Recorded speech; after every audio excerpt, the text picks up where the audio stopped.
Students, I welcome you in this new video, and that is related to the soldier that is composed by Rupert Brooke. I have already mentioned you many things about the poet and the poem when I taught you. But now just I want to tell you that how to write a critical appreciation of the poem, the summary of the poem, or what do you understand or the theme of the poem. These are the varieties of the questions that is always asked in the examination. And from that point of view, just I have mentioned, I have written if a few sentences on this board. So let us we start about how to write critical appreciation और summary. कैसे लिखेंगे, summary कैसे लिखेंगे, critical appreciation कैसे लिखेंगे, उसका theme कैसे लिखेंगे, थीम भी पूछता है. तो सब क्वेश्चन पूछने का ये वैरायटीज है और उसमें कोई परेशान होने की जरूरत नहीं है, सबका सारांश ही लिखना रहता है. तो सारांश लिखने के क्रम में तो बिल्कुल ये ध्यान में रखना है कि कवि के बारे में कुछ लिखना जरूरी है. स्टार्टिंग में फर्स्ट स्टैंजा फर्स्ट पैराग्राफ में आप उसका कवि के बारे में कुछ जरूर लिखें, और जो उसके बाद जो स्टैंजा जो पैराग्राफ आता है उस पैराग्राफ में आपको क्या करना है, बॉडी ऑफ द पोएम, उसका सारांश क्या है वही लिखना है. और तीसरे पैराग्राफ में आप उसका कुछ कंक्लूजन दे सकते हैं. It depends on you. If you are aware of the conclusion what must be, this certainly you must write it. तो कंक्लूजन आप दे सकते हैं, कंक्लूजन आप लिख सकते हैं. तो उसी क्रम में मैंने आपको यहाँ पर ये क्रिटिकल अप्रिसिएशन दिया. तो ये जो पहला पैराग्राफ है इसमें हो गया कि the poet of the poem, जो सोल्जर का जो पोएट है, सोल्जर पोएम का जो कवि है वह कौन है. तो रूपर्ट ब्रूक, ये रूपर्ट ब्रूक हैं. रूपर्ट ब्रूक हैं जिनको कहा जाता है ये वार पोएट एंड पैट्रियोटिक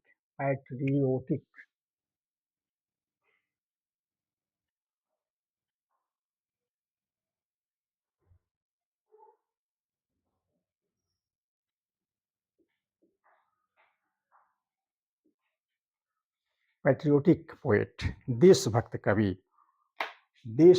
कवि उनको कहा जाता है.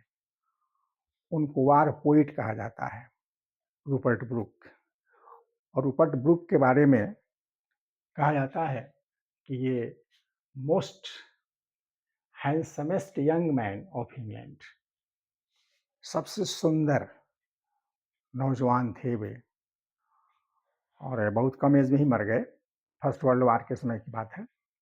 The present poem is a Petrarchan sonnet.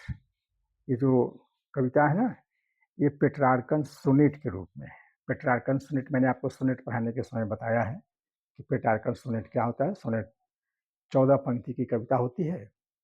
क्या 14 लाइन्स, और वह दो भाग में, दो स्टेंजा में, दो पैराग्राफ में डिवाइड रहता है. पहले को कहते हैं ऑक्टेव या ऑक्टेट, दोनों कहा जाता है. उसमें 8 पंक्ति होता है, और दूसरे में क्या रहता है, सेस्टेट, इसमें 6 पंक्ति रहता है. और ये पेट्रार्कन है, मतलब कि 8 और 6, ये पेट्रार्क कहा जाता है. इसको इटालियन सोनेट भी कहा जाता है. लेकिन यही जब 8, 4, 2 हो जाएगा, 2 लाइन की ओर अगर अलग कर देंगे तो उसको कहते हैं शेक्सपियरियन सोनेट या उसी को कहते हैं इंग्लिश सोनेट। तो ये शेक्सपियरियन सोनेट नहीं है, ये है पेट्रार्कन सोनेट। ये कवि के बारे में हो गया। अब आएंगे जो बॉडी ऑफ द पोएम है उसके बारे में। तो ये जो the first stanza that contains 8 lines, जो 8 पंक्ति है, वह जो है कहता है about the feeling of A true soldier. एक ट्रू सोल्जर की क्या क्या भावना होती है ना, ट्रू सोल्जर की फीलिंग क्या होती है उसके बारे में है। He says that he likes to die in a war in the corner of a foreign field। वो चाहते हैं कि हम मरें तो भाई वार में मरें, और अगर मैं मरूं तो वह जमीन जो हो जहां पर मैं मरूं वह corner of a foreign field that is for ever England, वह इंग्लैंड का होना चाहिए। ये उनके कहने का मतलब है कि इंग्लैंड का होना चाहिए। और he is loyal to England, England के प्रति पूरा वफादार हैं ये। Because England has given him many things, England ने इनको बहुत सा चीज दिया है ना। Whatever the substances that he has gotten, he acquired, all these are given by England। For example, flowers to love, एक फूल दिया इंग्लैंड ने इनको, प्यार रूपी फूल, प्यार, तो flowers to love. Ways to Rome, और घूमने के लिए, टहलने के लिए, भटकने के लिए रास्ता भी दिया, इंग्लैंड ने दिया इनको। एयर फॉर ब्रीदिंग, सांस लेने के लिए हवा दिया। Rivers to wash the impurities, नदियाँ दिया भाई, नदियों में डूब करके, तैर करके, स्नान करके अपनी जो इम्प्योरिटीज है, जो अशुद्धियां हैं, उस अशुद्धियां को आप दूर कर सकते हैं। And at last the blessing of sun, और अंत में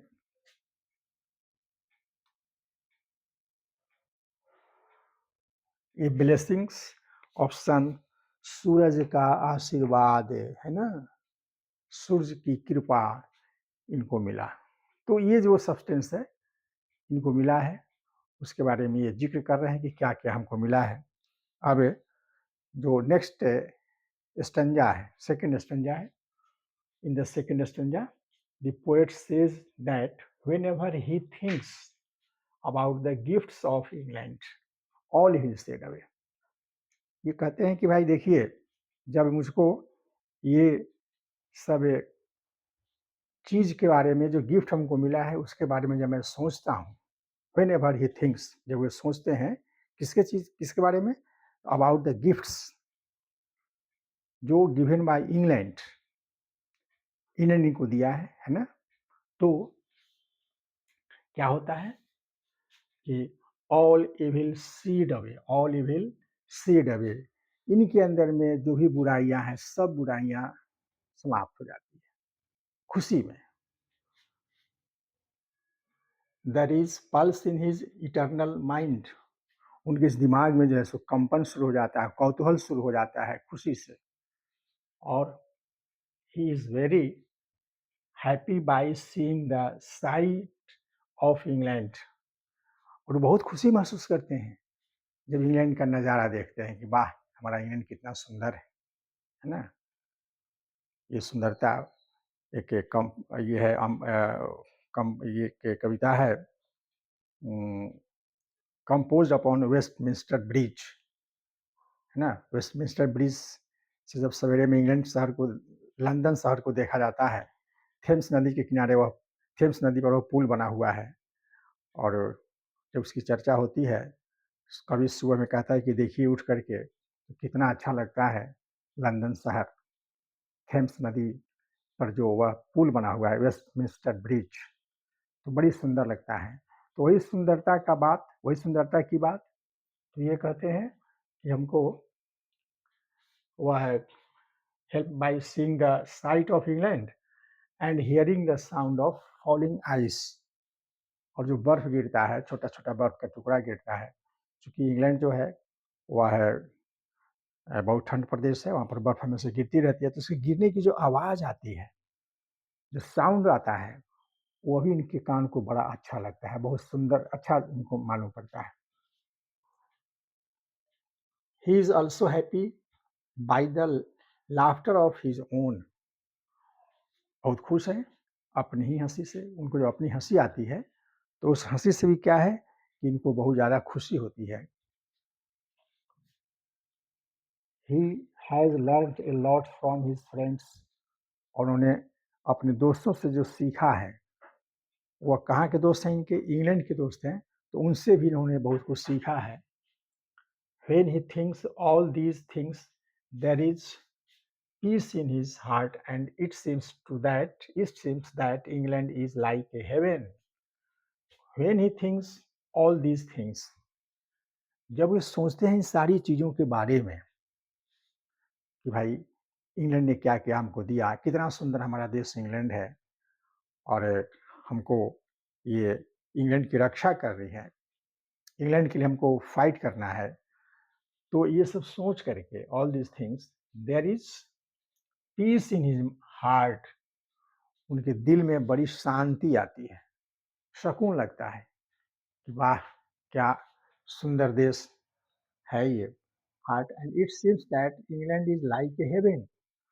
और इनको ऐसे लगता है कि इंग्लैंड जो है वह क्या है, लाइक ए हेवन, एक स्वर्ग के जैसा है, एक स्वर्ग है इंग्लैंड। इनको ऐसा महसूस होता है। और बीइंग ए सोल्जर, एक सैनिक होने के नाते क्या है, तो he is not afraid of death. उनको मौत से कोई डर नहीं है। वो इंग्लैंड के लिए मरना चाहते हैं, इंग्लैंड के लिए जीना चाहते हैं और उनकी इच्छा है कि जब मैं मरूँ तो हमको इंग्लैंड की धरती में ही दफनाया दिया जाना चाहिए। तो ये इसका सारांश हुआ दोस्तों। अब हम आपको एक नया वीडियो लेकर के आएँगे। वह दूसरी कविता होगी, दूसरा पोएम है मैके बीटी, मिस्टी कैट। ये टी.एस. एलियट की लिखी हुई कविता है। टी.एस. एलियट की कविता है ये, जो ये अमेरिकन हैं लेकिन ये इंग्लैंड में सेटल हो गए थे। तो इस कविता को पहले मैं पढ़ाऊँगा, एक-एक लाइन करके, एक-एक सेंटेंस करके मैं आपको पढ़ाऊँगा वन बाय वन करके। और तब जैसे मेरी समझदारी है, इसमें पढ़ाता हूँ, पहले पढ़ा दिया, फिर उसका क्रिटिकल एप्रिसिएशन लिख दिया और एक्सप्लेनेशन तो मैं पहले ही पढ़ा चुका हूँ। इसे एक्सप्लेनेशन पढ़ाने की ज़रूरत नहीं है। तो अगले वीडियो का आप इंतज़ार करें। तब तक के लिए जय हिंद, जय भारत।